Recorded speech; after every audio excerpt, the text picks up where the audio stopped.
And now we will pick up in the aftermath of that. So let us go now to, let's see. Let me go to my screen share again. There we are. Just as a refresher, we're kind of intersplicing what's being newly brought out through the Avatar with the things we have considered before, seeing how they all fit. In 1965, on 4th of July, Sunday, here at Independence Hall, they start having some riots. Excuse me, my mistake. Protests and pickets, not a riot. Protesting for homosexual rights. It becomes the annual Reminder March starting here in 1965. And what's this have to do? We looked at that with Return of the Gods, but what's this have to do with where we're heading now and looking at the sign of the times coming up through the 60s? Well, we have seen, let me go here, we have seen that first comes with the three gods of, again, lowercase g here, of Moloch, Ishtar, Inanna, Baal, Moloch, Baal, Ishtar, Inanna, then Moloch. It's in that order. Baal first, Ishtar, Inanna second, and then Moloch the third. So we've seen Baal with the focus taken off of God and the leadership away from God.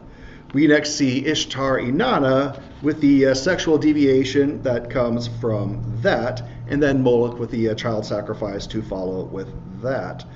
So here's the thing. In the biblical account, Jonathan Kahn mentions this in the Avatar. In the biblical account, Baal is listed first, then the goddess. So first comes the turning away from God, and then the turning of sexuality.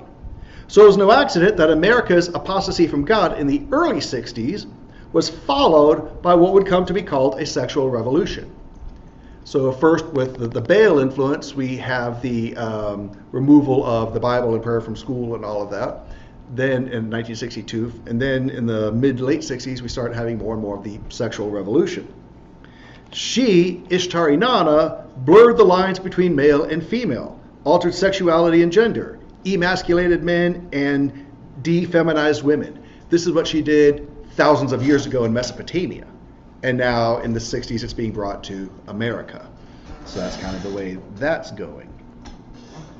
And so hand in hand with that influence, we have, starting July 4th of 1965 at Independence Hall, we have these protests and pickets called the Annual Reminder March that they're doing.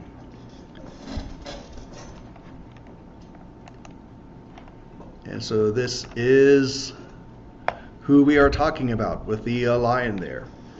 In fact, as she's famous for standing on the lion, we covered this again with Return of the Gods. Back in 2022, that was 3 years ago we did that.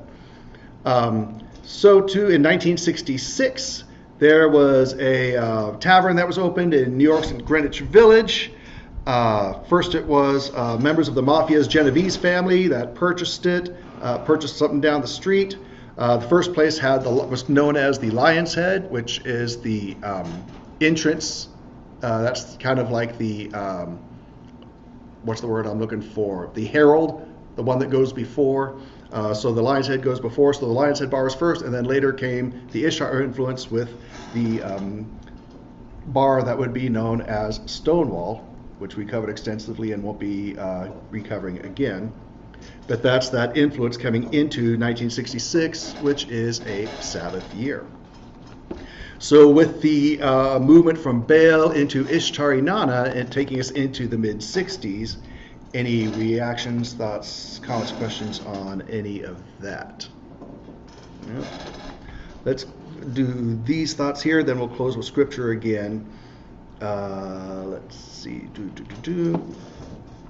So we'll close that. And we'll jump into 1966, going into 1967 here.